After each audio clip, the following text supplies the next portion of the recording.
Say it is. Lost Art with Andrew Cox. Stay motivated and change your socks. Hey! The Lost Art with Andrew Cox podcast. Marine Corps League and Till Valhalla Project Ambassador. Now streaming on all major podcast platforms. Thanks for tuning in to the podcast that's given a voice to our veterans. The Lost Art with Andrew Cox. Hello, my friends, and welcome back to the Lost Art Podcast, that podcast giving a voice to our veterans. I'm your host, Andrew Cox, and today we're having a fireside chat with the crew. But before we get into the episode, or you enjoying the podcast, make sure you go to the website. That's thelostart.podbean.com. Go check us out, see what we're all about. We do have a merchandise tab. If you want to help us out, you can go in there, get you a cool shirt, maybe a cool hat, I don't know, maybe a sweatshirt, maybe even just a whiskey cup or a coffee cup, whatever you want to call it. But go in there, help support us and getting our veteran voices out for all to hear. Also, a big shout out to the Till Valhalla Project out there doing amazing things. If you don't know anything about that organization, go to their website. That's tillvalhallaproject.com. Major Lee Stuckey. We've been blessed to bring in thousands and thousands of veterans and first responders and save hundreds from suicide. We don't want to be a handout, and we want to be a hand up with our four pillars, which are physical, financial, emotional, and for me, most importantly, spiritual, and give them a good, healthy foundation in a safe, sober environment for a 4-day event.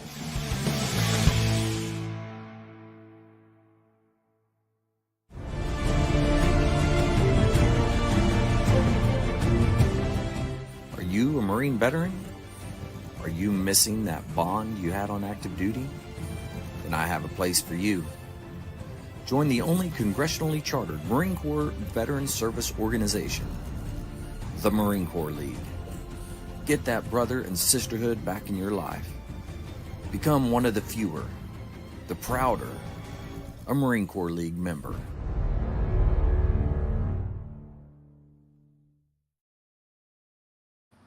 All right, I'm back, and we're going to go ahead. We'll just go round robin.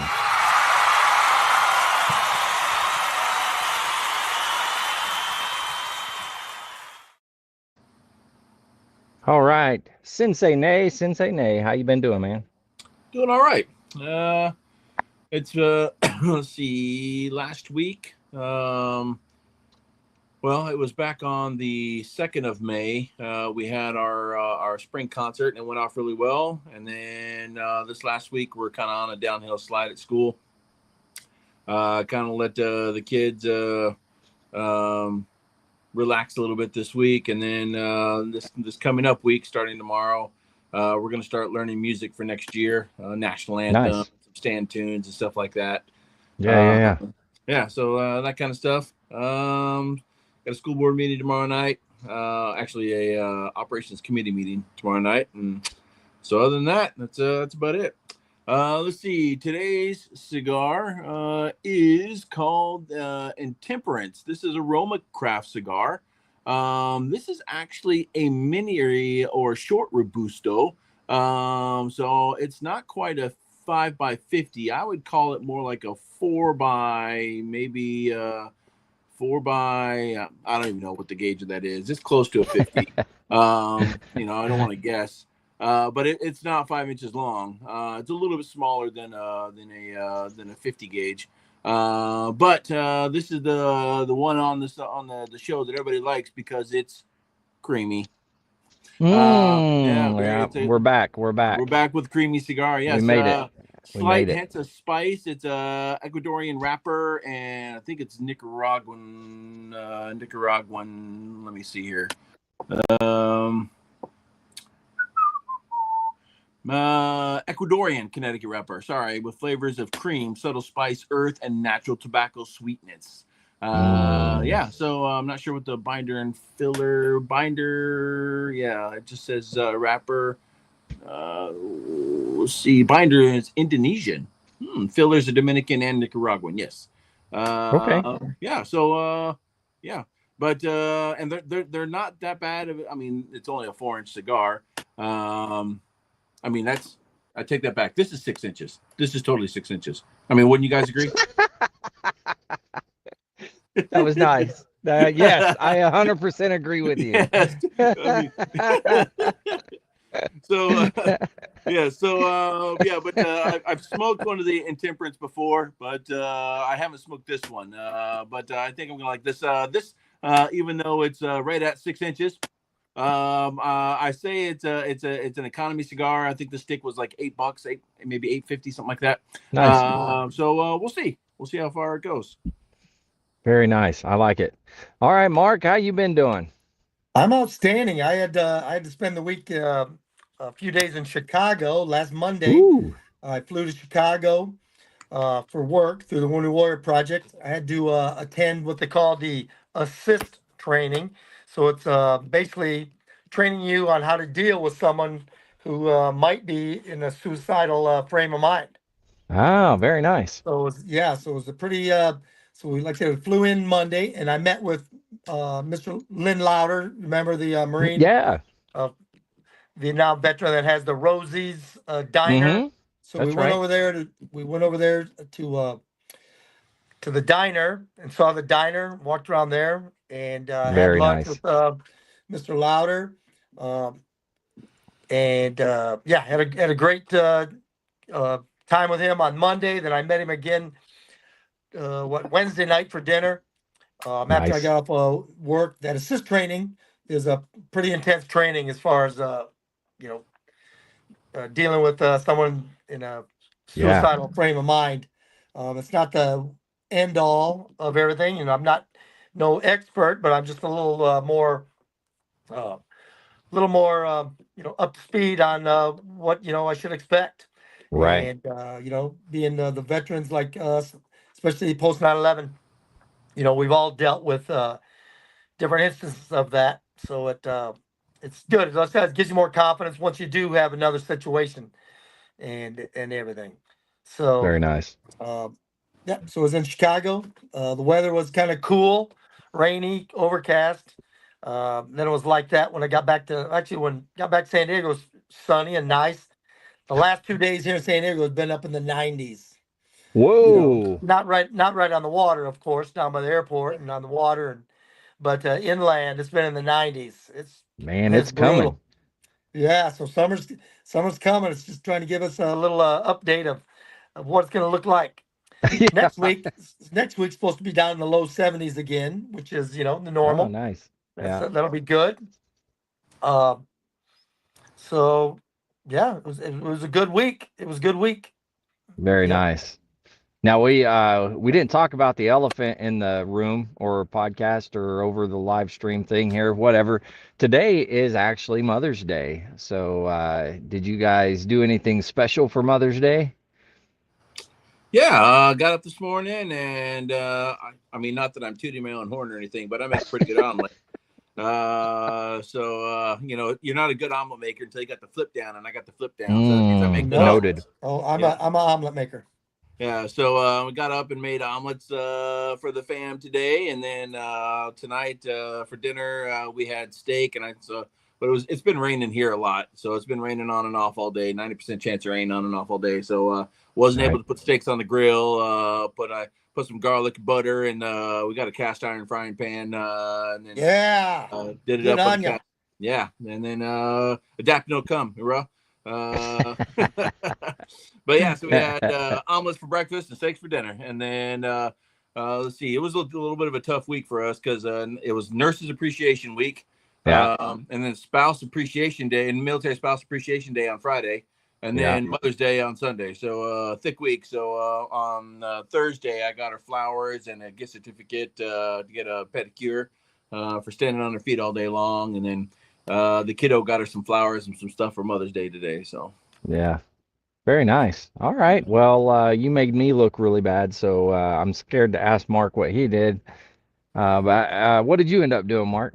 Well, when I flew to Chicago last Monday, my wife and my grandson flew with me, and one Oh, of my nice. sisters drove into Chicago and picked them up and took them back to Iowa. So they're spending until next Sunday there back in Iowa. Oh, And so, of course, I called her and everything. Uh, But my daughter who lives with me, uh, I got her flowers, and I got a set of flowers for her daughter to give to her also. Oh, nice. And then I just called my daughters and daughter-in-law and my sisters and things like that. Very nice. Very nice. Well, yeah, I think both of you beat me. I didn't do a whole lot. My daughters made my wife, Valentine's things and gave to her, and then other than that, we just kind of sat Valentine's. around. Not Valentine's, whatever this is, Mother's Day. Sorry, made her a little Mother's Day thing, and then we went to over to my mom's. Me and Taylor did, and said Happy Mother's Day to her. And then on the way back, my wife has been saying she wants a kitten. She wants a kitten, and so we found in front of Walmart of all places. This is where everybody goes to give away their animals, free kittens. So I stopped and got her a kitten and took it to her, and so she's got a kitten now. So good times. Don't you guys already have a cat? We got 2 cats. Now we have 3.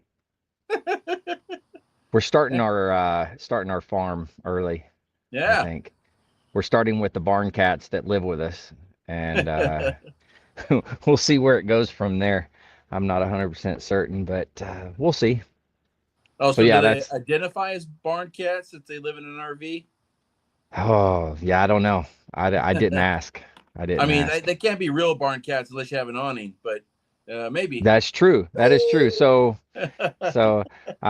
did you guys see the video I sent you? I did.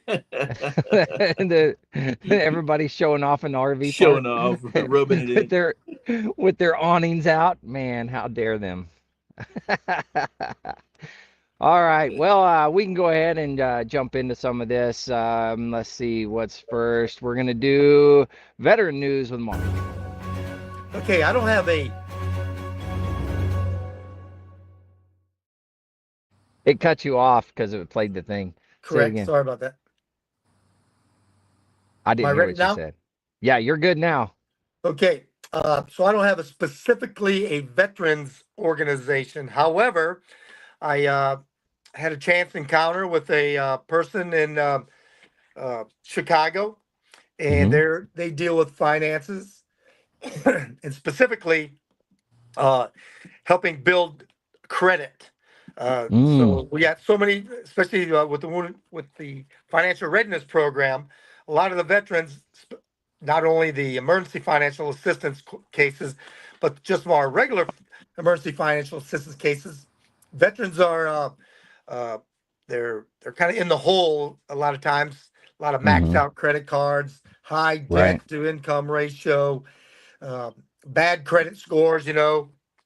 So I just had like I said, a chance encounter. I was just talking with someone.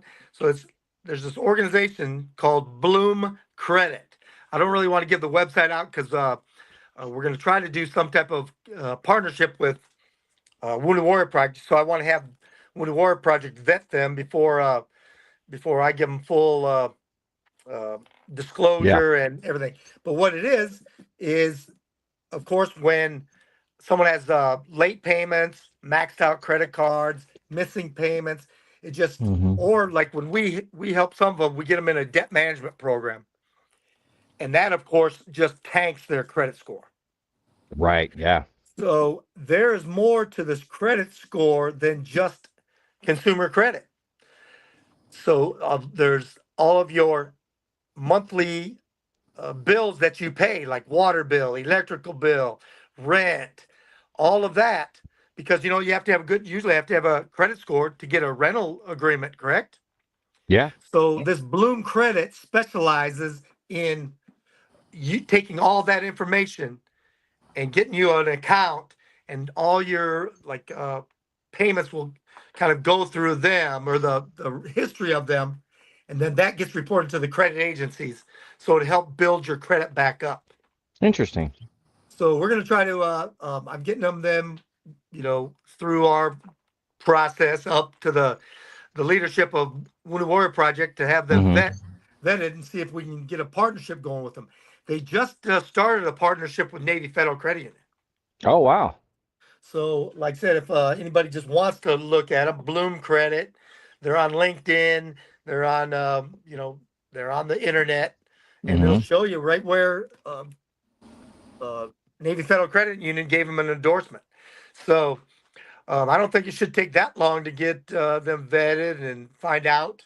And I'm going to be digging into them a little more. I might even start an account with them just so I know firsthand exactly what Yeah, they what they do. do. Yeah. Because, like I said, some people don't use credit, so they don't have Mm-hmm. a really good credit score, but they're making monthly rent payments. They're making Yeah. monthly electrical, water, sewer, trash, Yeah. all those monthly utility bills, phone bills. Uh, they're making those, so they're going to waste if they're not getting into their credit reporting agencies to be reported properly. Yeah. Yeah. So Yeah. we're going to see what we can do about that. That's really cool. There should be Yeah, more organizations out there like that. I really like that. I'm sure there probably is somewhere, but I just don't know what they are. correct. Yeah. Man, So that's really cool. I will follow back through with this. Okay. And yet you said it was Bloom Credit? BLOOM. Okay. Bloom Credit. All right. Well, that's awesome. You got anything else, Mark? Not as of right now. Okay. All right. Very well. Then we can go ahead and jump over to military news with Sensei Nay.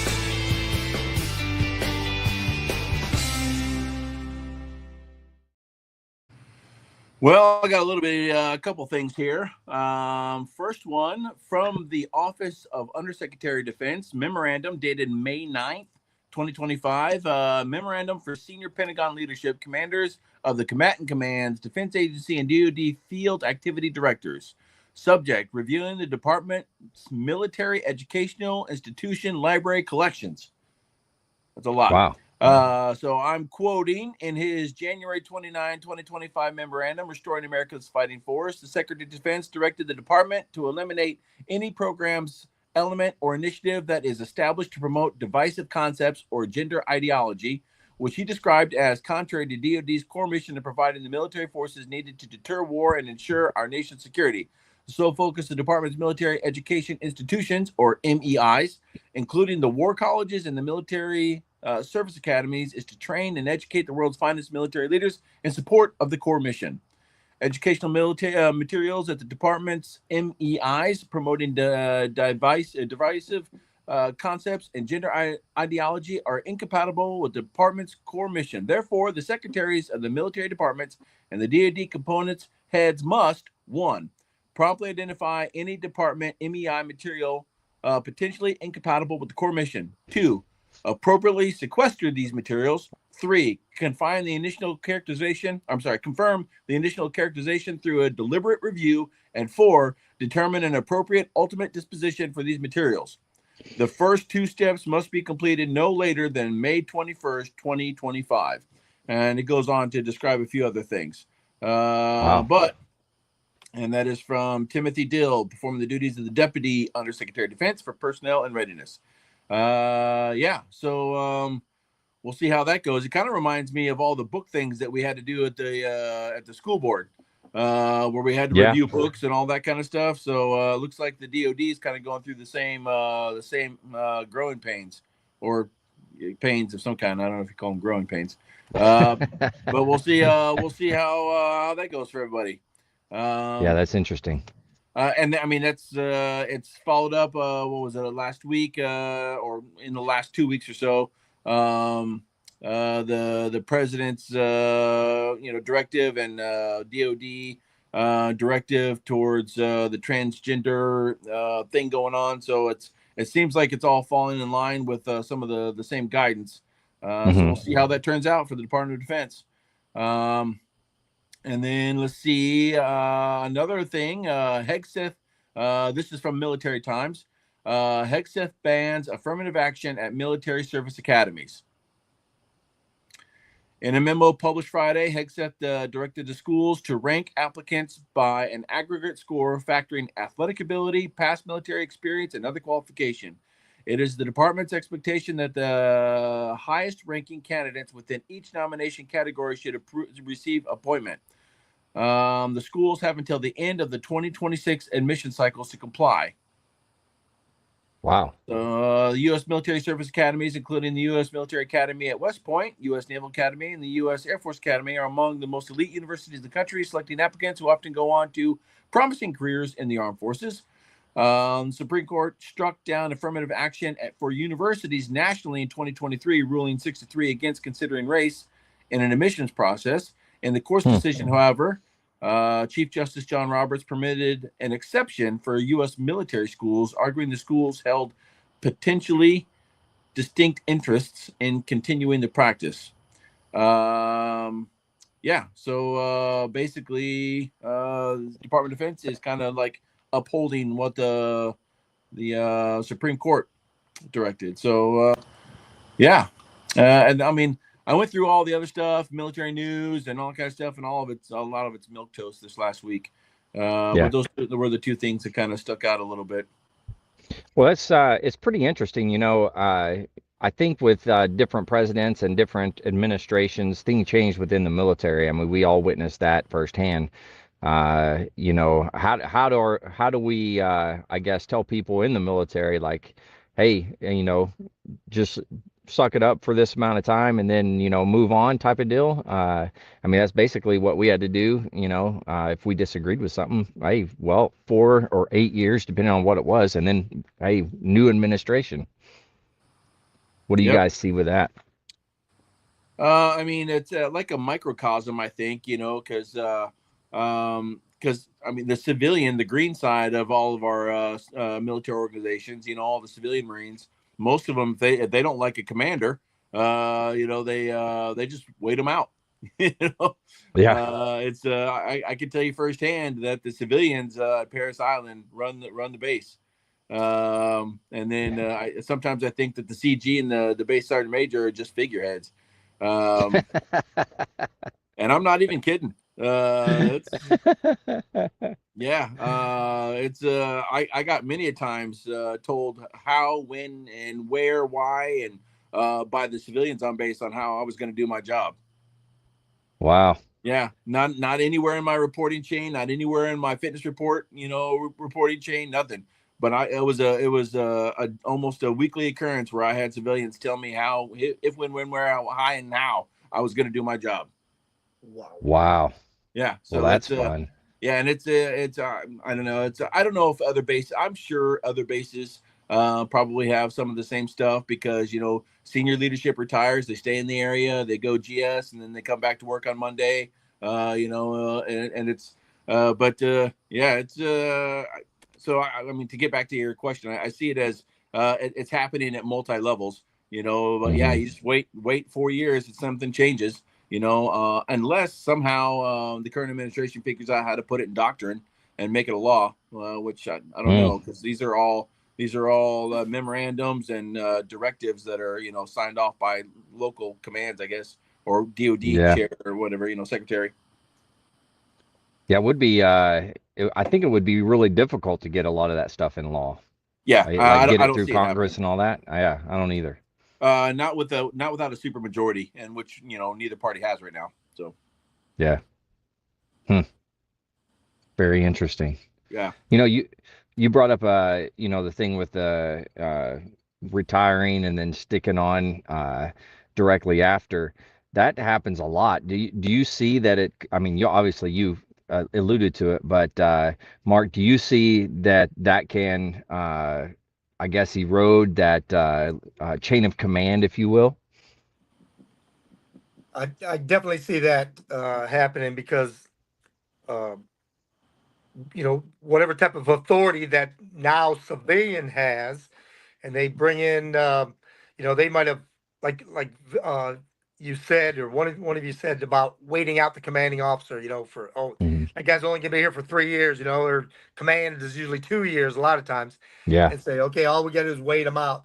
Well, they so they have maybe a real bad relationship with the commanding officer. Then they retire. They come back as a civilian with some type of, like I said, ingrained bureaucratic authority that they can get things done. And then so it kind of poisons the well. And things like that. So, Oh yeah. um, I mean, I'm sure there is something, I guess, to say that it's nice to have continuity every now and again. However, you know, you don't want to sacrifice the chain of command or anything correct. like that over it. I Yeah. know at Wounded Warrior Battalion when I was there, we had the a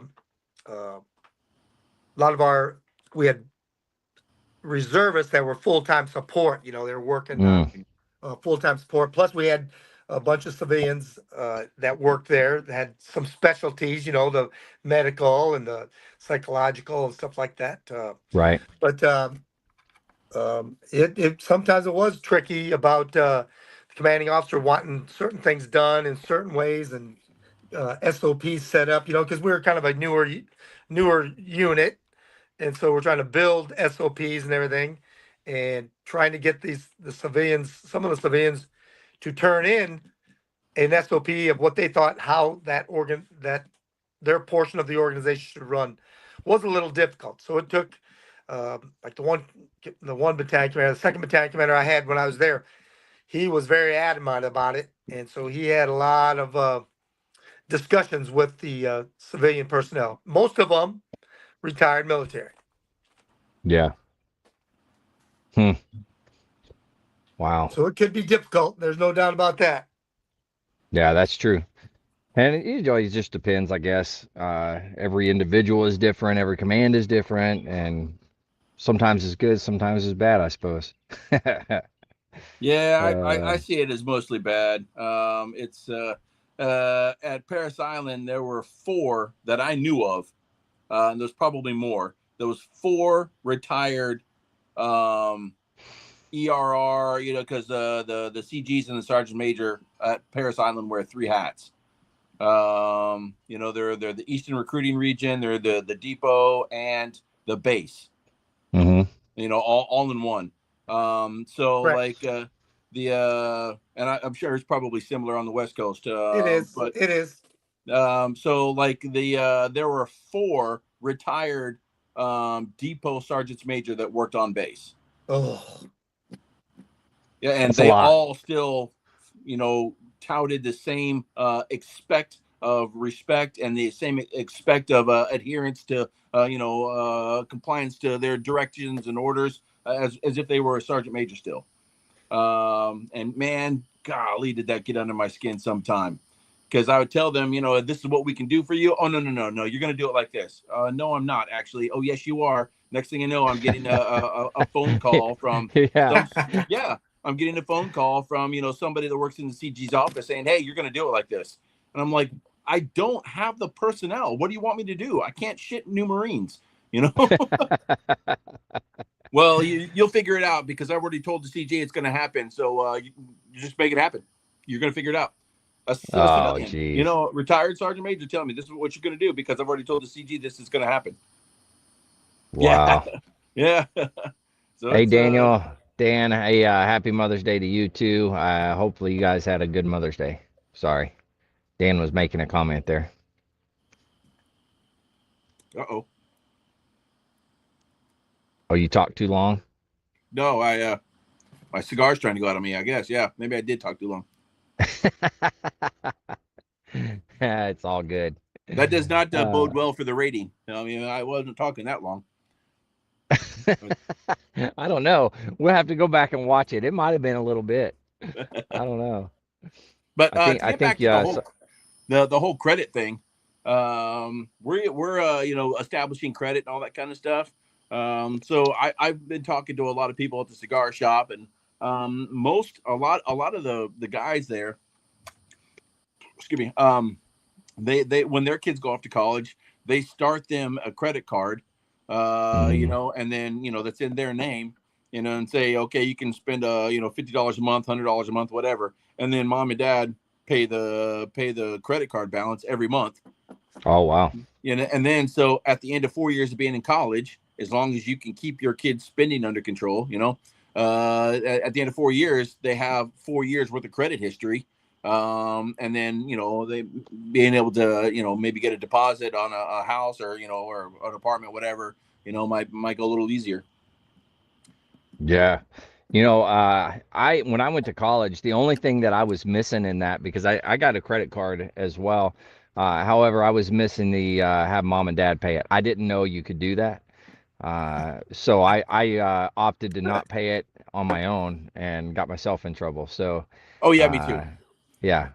Well, It happens, and it happens. yeah, it does. In a predatory manner, I will say. Credit cards companies know that. I mean, I had just Oh had yeah. somebody. Yeah, I just when I was in college, somebody just sent me a credit card. I'm like, sweet, I got a credit card, and within a couple months, I had it maxed out. And it stayed maxed out, which is Of bad course, for your credit. You know, Yeah. uh, of course. um, Yep. yeah, It's it like that. stayed. It's predatory. It's predatory Yeah, lending. yep. And I'm like, you got to be kidding me. And then it wasn't until I was in my 20s, later in 20s, 25, 26, that I actually wound up paying it off, but there Yeah. was probably a 4 month stretch there that I didn't make a single payment, So of course I'm having creditors call me, my credit's getting dinged every time, and all this. So, I mean, it plummeted my credit rating. Of course, back then I didn't care, I didn't realize how it would affect my life, but Yeah. now, and I didn't have, my mom didn't really know anything about it or anything like that. So like, I've hopefully, learned from the experience, and now we can educate. And then that little stint there when I was trying to become a financial advisor helped out a lot too. So I have Oh yeah. a better tool chest, things that I can use to explain to Jenna, how some of this stuff works, and how we're going to do things moving forward, and all that kind of stuff. So I'll yeah. get up. Yeah, that'll be good if she can get a good start with that, that definitely help in the long run. Do you hear me, And Alan? it's her grandfather. We got real lucky. Her grandfather has since she was born, he started a savings account, and on her birthday every year he's been putting money into her savings account Yeah, for her. that's good. And he's And whatever that's what that that. money is now. And that's one of the things that that person from Bloom Credit explained to me is like for the people who uh, don't want to take out the credit, don't want have had friends or family members get in those bad situations with maxing out credit cards and stuff. Yeah, For those that's he said that's where they're specifically will help because they're gonna have a rental. They're gonna have to rent someplace to live. They're usually yeah, gonna buy a car. So there's actual credit. Like the car insurance, the all those definite monthly payments that you have to make should go towards the history of you making regularly scheduled payments on time. yeah, And that is the biggest. There's the credit report is broken down into the different areas. The most valuable area of that credit report is your history of making scheduled payments. yeah, yeah. Very true. I think my neighbors just pulled in here. I hope they don't have an awning to make me look bad on camera. So we'll see. We'll see what happens when they get out. It'd be really bad if they get it set up before the end of the podcast. Well, the good thing is the camera's not pointed at it, so it's all good. Yeah, Oh so man. I already told us.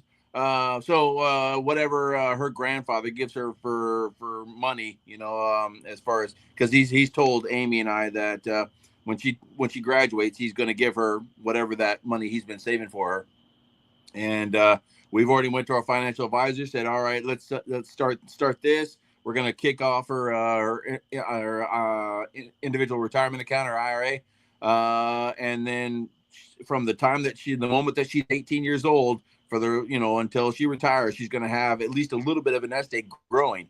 And Yeah, that's awesome. yeah, and then we already started her one as a minor that we've now rolled over since she turned 18. But we were only just putting $50 a month in it. But every little Mm. bit helps, as starting as Heck young as you yeah. can. Every little bit helps. It's the starting young, and it's the compound interest. Yeah. And Yep. it's and if she can wait to touch it, for another 30, 40 years, she will be so well off and won't be funny. Yeah. Oh yeah. But hopefully she'll get with just like you have a financial advisor, you know, direct her towards a financial advisor also, because um, they can maximize those small amounts, those small monthly amounts. A Mm-hmm. financial advisor can maximize the potential of that. Yeah. Yep. And that comes, that's passed down from generation to generation. So once somebody gets on the right path, being able to pass that to the next generation and just kind of builds from there. I mean, how It many does. successful individuals have you seen that came from somebody that was very successful? Yeah. They call it generational wealth. Yeah. And it's we're in a position where we're blessed where that we've been the beneficiaries of some of that. So Mm-hmm. Well, great. yeah. Yeah, so I mean, her grandfather. I mean, the family farm has been in the family for over 100 years, and that's Oh wow. been slowly been generational wealth right there. It's a textbook, Yeah. so Now they have that old farmhouse out there as well, don't they? yeah, I You said before it was starting to fall apart. Oh. yeah, and dad is like he really wants to restore it, but I don't know how serious he is. But it like needs to be restored like right meow. If he's gonna do it, it needs to be done like right meow. Because like raccoons have like bored through the walls and stuff like that, so like they're getting it. I mean, it smells like nasty, like animal feces in there. Like you walk in, it's gross. Uh, Yeah, and it's I mean, you Yeah, the don't walls will see. have everything will have to be stripped down. The walls have to be stripped down. Oh yeah, mm-hmm. and then and honestly, we went upstairs, and I'm like, I'm not sure I'll ever walk upstairs again because I'm not sure I trust this staircase anymore. Yeah. Yeah, yeah. Yeah. So I'm like, no. Yeah. Wow. Yeah, so we'll have to see. And this is I don't know why my father-in-law's been doing this, but so they do the whole Omaha Steaks thing, Oh yeah, yeah. um, and they also like there's a I think it's a Mennonite community out there called the Amana Colonies. I don't know if Yes. it's yeah The yeah Amana colonies. That's yeah where all it's the Amana appliances come from too. What is so it? Say it one more time. the Amana Colonies. Like Um, a man of colonies. No, no, no, Amana. AMANA. Oh, okay. Got it. All right. Yeah, but it's like it's a Mennonite community where like Mennonites make like wallets and beds and all Oh, this kind of nice. stuff, and then like they bring it to the Amana colonies, and that's kind of like the go between. So they're not interacting with the general public. Ah, But yeah. and it's there's I guess there's Mennonites out there that make steaks and bacon and all that kind of stuff, and they sell them through the Amana colonies. But whenever you buy something from Omaha Steaks or Amana colonies, it comes in this like styrofoam little cooler, right, with some dry ice in it, right? So Mm-hmm. so dad doesn't have the heart to throw them all away and fill up all these landfills with all these styrofoam coolers. So he's created a mound. I mean, it's probably 10 feet tall in the living room of all these styrofoam coolers. I'm like, Dad, just throw them away. Yeah. So you go out to the farmhouse, you walk in the living room, and there's just like this giant mound in the living room of styrofoam coolers. It's like, what are you That's doing? awesome. Oh my gosh. Good times. I mean, Good God bless them times. for not throwing them into the in the landfills and stuff like that. But what else are you gonna do with them? That's true. Yeah. Wow. I mean, you're not going to keep reusing them. I mean, I guess you could take them back to them. They could reuse them, maybe. I don't know. Maybe I don't know. Send them back to them. Something. Cut them up and Yeah. use them for foundation material. Maybe I don't know. Yeah. Hey, I forgot to say this, but I got to go up and see Colonel Nugent. I Oh went up yeah, to how's his he doing? house. He's doing real good. It was a good little visit. I got to drive up there. He's got an old farmhouse that was during oh shoot, the Civil War. I couldn't think of it. But it was actually built. It was there during the Civil War, Wow. and the when they made the attacks and stuff um, on what's the big battle site up in Pennsylvania? Help me Gettysburg. out. Gettysburg. Gettysburg. Yeah, they camped in his backyard. Right. That was before they pushed watched down. it. People watched the bloodiest battle of the Civil War. People were just up on the hill watching it. Just crazy. Yeah. Yeah, I can't even imagine that, you know. But yeah, so I got to visit with him. Got to go on a little tour of his property he had. Really cool house, man. They've done a good job on that. But yeah, he's doing good. He wanted me to say hi to everybody, so hi from him. Did you get a chance to go to the Gettysburg Museum while you're up there? No, I went up there for one day. It was just like a Oh, up and back type of deal. So man, if you ever get a chance to go to the Gettysburg Museum, I highly recommend it. yeah. And they have a drive around Dothan where a Dothan will drive your car around and take you to all the significant areas of the battlefield and all the battlefields around Gettysburg. No kidding. Gettysburg is the single largest collection of monuments in the United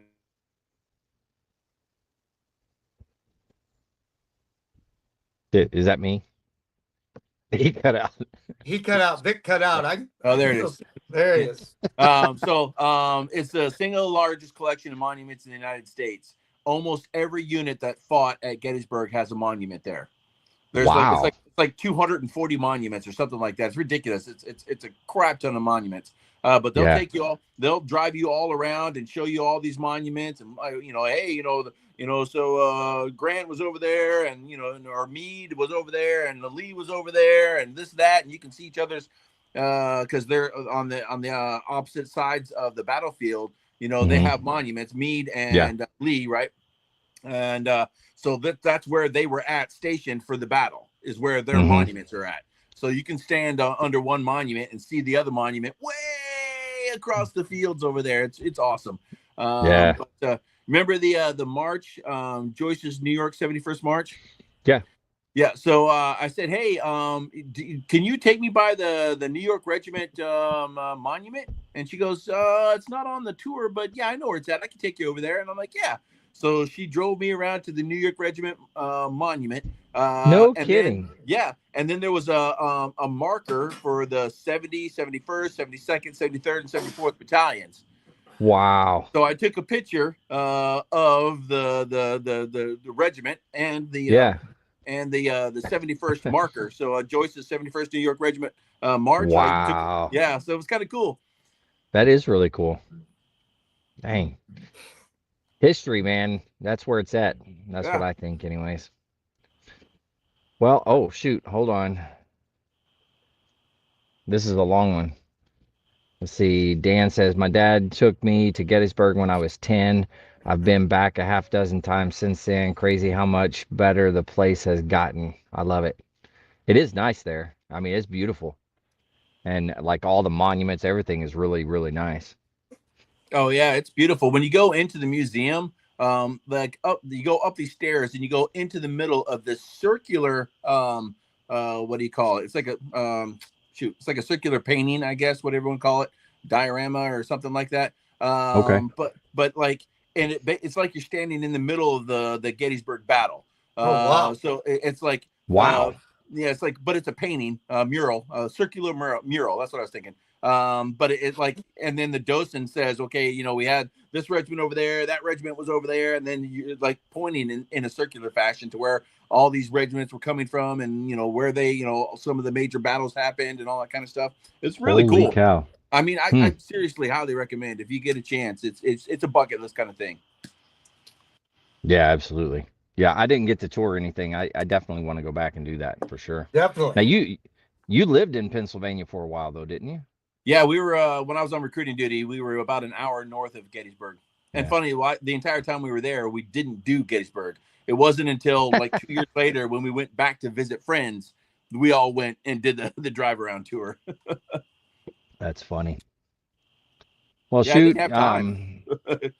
Yeah, well, you were on recruiting duty, so you were a little busy during that time. Well, you guys got anything else you want to chat about tonight? Oh, not this guy. Nope. All right. No. All right, then. Well, I guess what we can do then, we can go ahead and wrap it up, do some words of wisdom. How's that sound? Sure. Give me just a second.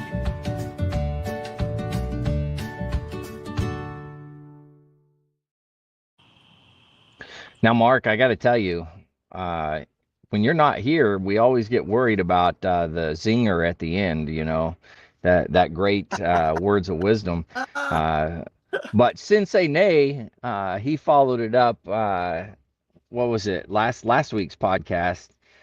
He had the zinger at the end, so he did good. He was Nice. representing you well. I try. Outstanding. All right, there, Sensei. What you got? Let's see. Not really anything that applies to anything we talked about tonight. Oh, maybe it does. We talked a lot about investments. If it costs you your peace, it's too expensive. Okay. I like that. Yeah. If it costs you your peace, it's too expensive. Yeah, that's good. All right, Mark. I'm Man, I think excited. It's been a I'm while. sure. I know. I think Vic might have me. It's to go back to the aspect we talked about uh, investing, the long term Hmm. compound interest, and as you said, the generational wealth. Hmm. And if it always seems like if your parents did not know about money, you didn't really know about money unless you learned it on your own. So it all comes down to discipline, you know, and only those who have disciplined themselves can exact discipline effort from others. Ooh, True that's pretty story. good. Yeah, I like it. Dang, I'm telling you, you didn't miss a beat. That was great. It's great. All right, guys. Thanks for coming on and doing this. Much Hold on a appreciated second. to Hold on all. a second. Oh, I've been forgetting oh, oh, these like every review. We week. got to do a review. We got Yeah, to do yeah, a yeah, review. yeah. So I will say they started off, and oddly, I mean, here I am, right around 53 minutes, maybe about 50 minutes of lighting it, and I'm halfway through the cigar. I still have 3 inches left. That's 3 inches. I mean, it's It's half, four half to maybe. 6 inches. That's Yeah. that's four maybe. uh, but so it's been a little bit of a slow burn, which I like. You still get a lot of We get a lot of nothing. It Pin just flex. spin. Okay. You still get a lot of time smoking the cigar, but it's for a shorter cigar, it's still. But I would say at the beginning it had a little bit of a spicy light, but some cigar manufacturers do that to kind of cleanse your palate, and then it mellowed Okay. out nicely. I could definitely taste the creaminess in it and the hint of Ooh. spice, Okay. and a little bit of sweetness in it. And again, I mean, I think these sell for 12 for right around $100, 12 in a box. So I might get a box of Wow. these. Yeah, these are nice. Where do you rank it? You know? I give it a, yeah, because Okay. I had trouble lighting it or keeping it lit, even though I was smoking it. So, but it's not splitting or anything, So I think construction is good on it. I did put I don't know if you can see that. I put a crown cut on it. Yeah. So, and the cut worked out well. So yeah, I'd give it a meh. All right. Okay. Yeah. Yeah, that's pretty good. That's pretty good. We'll take that. All right, guys, thanks for doing this. I truly appreciate it. To all the listeners out there, if you're struggling, need help, anything like that, don't forget the VA has some great resources. You can always dial 988, press option 1. You can text 838-255, or you can go to veteranscrisisline.net and click on the chat icon. Any of those options will put you in contact with somebody that can help you out. But remember, one veteran life lost is one too many. I care about you. Sensei and Mark, they care about you. The whole veteran community cares. So please reach out for help. And if you're out there, you're not struggling, reach out to the buddies you serve with, ask them how they're doing. If they need that helping hand, please give it to them. All right, guys, thanks. I truly appreciate it. You guys rock. I don't care what anybody says about you. To all the listeners, stay motivated, change your socks.